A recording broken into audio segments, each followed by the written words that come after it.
Namun mereka menyetujuinya, lebih baik patuh saja daripada tak bisa bersamanya, pikir mereka di hati. 3 hari kemudian upacara pernikahan terjadi, Xian sangat anggun dan cantik saat memakai gaun putih. Dengan corak merah dan sentuhan bulu emas, membuat siapa saja kagum melihatnya. Mereka berlima sangat bahagia karena tak salah memilih pasangan. Mei Mei yang dari dulu membenci pemilik tubuh, sangat tak senang melihatnya. Mengapa nasib baik selalu mengenai si jalang itu, harusnya aku yang di sana, harusnya aku.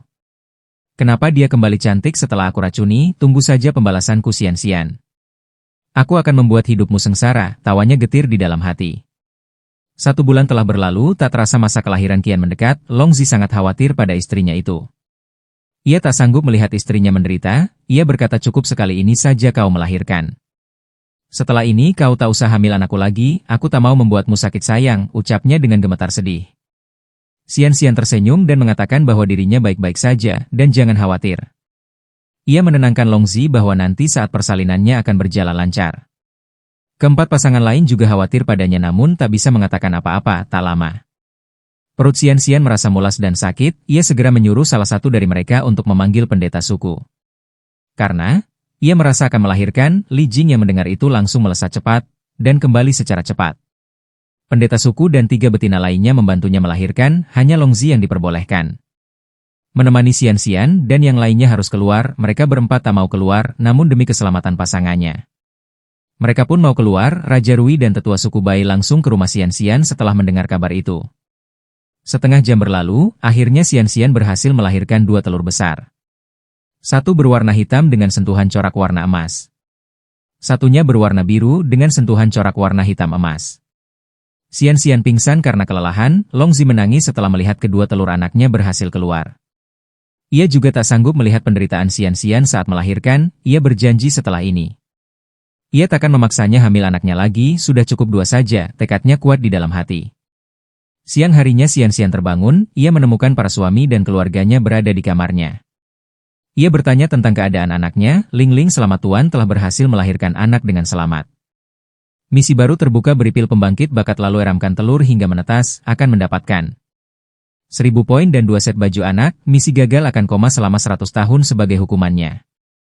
Xian terkejut dengan misinya itu, ia juga tak akan mau jika misi gagal, karena itu menyangkut hidup mati anaknya. Apapun yang terjadi aku akan melakukan apapun untuk menjaga anaknya, tekadnya dalam hati. Lalu ia memerintahkan para suaminya untuk menjaganya dan anaknya, apapun yang terjadi. Kelima suaminya bingung dengan permintaannya itu, tanpa ia meminta pun. Mereka akan sigap menjaganya dan anaknya. Namun firasat mereka seketika serentak tidak enak. Seolah-olah hal buruk akan terjadi, 3 hari telah berlalu. Tiba-tiba Kak Jun yang telah kembali dari perburuannya, tanpa basa-basi. Langsung memasuki kamar Xian, ia sangat terharu karena adiknya telah sembuh. Namun juga khawatir padanya karena masa mengerami membutuhkan banyak kekuatan dan kesabaran. Xian menenangkan kakaknya itu, ia berkata bahwa ia sangat kuat sekarang. Para suaminya juga sangat menjaga dan menyayanginya, jadi ia meyakinkan kakaknya itu untuk tidak perlu khawatir. Tak lama tangan kanan Kak Jun menghampiri, ia memberi kabar buruk. Tetua Bai telah sakit dan sampai sekarang belum bangun dari tidurnya. Kondisinya seperti orang mati, tetapi nafasnya masih ada, teriaknya panik. Kelima suami, Kak Jun dan Xian terkejut dengan kabar itu. Entah mengapa air mata Xian keluar, dadanya merasa sesak begitu menyakitkan. Ia sadar bahwa dirinya sudah menganggap ibu dari pemilik tubuh sebagai ibunya sendiri. Ling misi terdeteksi, sembuhkan tetua Bai dan ungkap penyebab komanya. Akan mendapatkan 100 poin, misi gagal akan koma 1 minggu sebagai hukumannya. Xian tertegun, ia juga tak mau hal buruk terjadi pada tetua Bai, lalu ia meminta kakak dan ketiga suaminya untuk membawa tetua Bai ke rumahnya agar ia bisa menemani ibunya itu.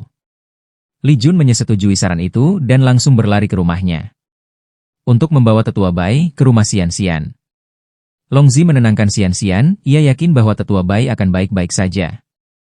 Karena tetua Bai adalah salah satu petinggi wanita terkuat dari wilayah ini. Yurong juga tak mau kalah, ia berkata akan ikut mengurus tetua Bai. Saat tetua Bai berada di sini, ucapnya lembut. Tak lama rombongan Li Jun sampai, tetua Bai ditidurkan di kasur. Di samping kasur tempat Xian mengerami. Raja Rui dan pendeta suku juga ikut masuk ke dalam rumah untuk mengecek keadaan tetua Bai. Raja Rui sangat khawatir dengan keadaan istrinya, ia menyesal karena tak bisa menjaganya. Sesering mungkin, ia disibukkan dengan urusan sukunya dan tak sempat menanyakan keadaan istrinya. Pendeta suku menggelengkan kepala, ia juga tak tahu penyakit yang diderita Tetua Bai. Ia hanya mengucapkan bahwa kesembuhan tetua tergantung dengan dirinya sendiri, kita di sini. Hanya bisa berdoa kepada dewa untuk kesembuhannya, ucapnya lirih. Sian mendengar itu dan menguatkan ayahnya, ia juga berkata jika ibu akan baik-baik saja. Ia juga mengusulkan bahwa dirinya lah yang akan mengobati ibunya itu. Meminta ayah dan pendeta untuk tidak mengunjungi Tetua Bai sampai Tetua Bai sembuh. Nanti kabar keadaan Tetua Bai akan disampaikan oleh salah satu suami atau Li Jun. Raja Rui menyetujui itu, ia mempercayakan sepenuhnya kepada putrinya. Dan mengatakan jika butuh apa-apa, langsung panggil saja dirinya El. Lalu mengajak pendeta suku untuk keluar dari kamar putrinya itu. Sian juga menyuruh kelima suaminya dan Li Jun untuk ikut keluar karena ia akan memeriksa Tetua Bai. Mereka semua mematuhi perintahnya itu setelah mereka semua keluar. Ia memeriksa seluruh tubuh ibunya, dari luar memang tidak terlihat keanehan apapun. Namun saat memeriksa mulut ibunya, ia menemukan dinding mulut berwarna coklat kehitaman. Ia curiga dengan kejanggalan itu, lalu meminta Ling Ling untuk memeriksa. Ling Ling berkata bahwa warna dinding mulut Tetua Bai berasal dari ramuan bercampur racun. Yang tak berbau dan berasa, jika dikonsumsi sedikit tidak akan membahayakan tubuh. Namun jika dikonsumsi terus-menerus, efeknya akan membuat pemakainya koma. Lalu akan mati secara perlahan karena organ dalam membusuk sedikit demi sedikit. Sian terdiam, ia marah. Siapa yang berani melakukan hal ini pada ibunya? Dia bersumpah akan membalas dendam untuk ibunya, setelah ikut ia memanggil kakaknya untuk bertanya. Ia menanyakan makanan atau minuman apa saja yang dikonsumsi Tetua Bai. Lalu bertanya siapa saja yang sering menemui Tetua Bai. Li Jun mengatakan bahwa Tetua Bai makan makanan seperti biasa, dan semua makanan itu selalu diperiksa ketat. Jadi tak mungkin ada yang salah. Tapi akhir-akhir ini Tetua Bai sering meminum ramuan dari pendeta. Pendeta suku mengatakan bahwa ramuan itu memiliki khasiat untuk kekebalan saya tahan tubuh. Sian yang mendengar itu, lalu meminta kakaknya untuk membawa sisa ramuan itu secara diam-diam. Dia yakin bahwa racun itu berasal dari ramuan itu, namun pasti bukan pendeta pelakunya. Seseorang ingin menghancurkan suku dan menjadikan pendeta sebagai kambing hitam, pikirnya dalam hati. Ia juga meminta kakaknya untuk memberitahu ayah dan 5 suaminya tentang masalah ini. Namun secara diam-diam, supaya pelakunya tidak curiga dan melarikan diri, ungkapnya tegas. Li Jun mengangguk, lalu keluar rumah seperti biasa, ia kembali ke rumah dan menuju mangkuk bekas ramuan itu. Lalu mengundang 5 suami adiknya dan Raja Rui untuk pergi ke rumah Sian tanpa menimbulkan kecurigaan. Di sisi pendeta, ia sangat khawatir dengan keadaan pemimpinnya itu. Ia tak tahu penyakit apa yang diderita pemimpin, namun ia tak bisa berbuat apa-apa. Karena wawasannya sangat sempit, ia hanya bisa mempercayai putri Sian saja. Mei melihat ayahnya risau tersenyum, mengatakan bahwa semua akan baik-baik saja Abah. Kan sudah ada putri Sian di samping Tetua Bai, ucapnya lembut. Namun di hatinya ia merasa senang bahwa rencananya setengah berhasil. Kau tak bisa menyembuhkannya betina bodoh, racun itu tak bisa disembuhkan. Sekarang aku harus melanjutkan rencana akhirku dengan matang, seringinya sinis. Sian kelima suami, Li Jun dan Raja Rui berkumpul di kamarnya. Ia berkata bahwa Tetua Bai sudah diracuni dan racun itu berada di mangkuk ini. Kita harus merahasiakan ini dan membuat jebakan agar pelaku berhasil tertangkap. Raja Rui sangat marah dengan berita itu, siapa yang tega mencelakai istri tercintanya. Aku akan mencabik-cabiknya hingga pingsan lalu meneruskannya lagi sampai mati, ucapnya penuh amarah. Li Jun menenangkan Raja Rui, kita harus tenang ikuti perintah Sian dengan rapih. Agar tidak menimbulkan kecurigaan pelaku, Sian selanjutnya apa rencanamu, tanyanya lembut. Sian tersenyum tipis dan membisikkan rencana kepada semua orang di sana, Long Zi sangat senang. Tak menyangka istrinya begitu licik, memang dialah yang paling pantas bersanding denganku ini.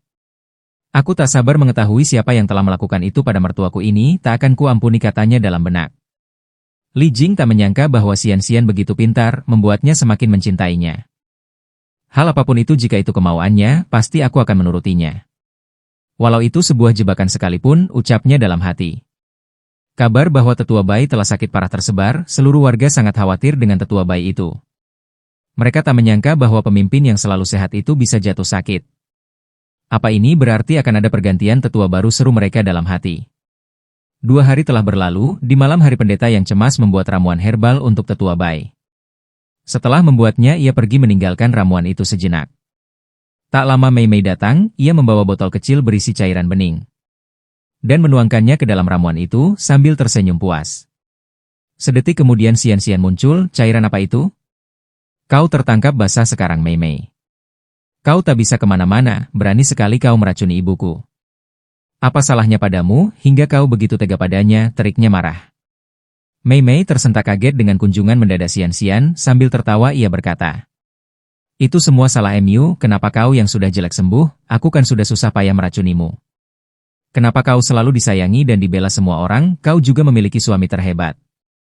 Dan tertampan di berbagai suku, kenapa harus kau, itu semua harusnya milikku. Sekarang kau tak bisa apa-apa, tetua bayi yang sangat menyayangi MU itu akan mati karena racun ini, tawanya licik. Xian menatap tajam ke arah Mei Mei, kau sungguh berani padaku. Apa kau tak takut jika orang melihat sisi busuk MU itu, katanya dingin.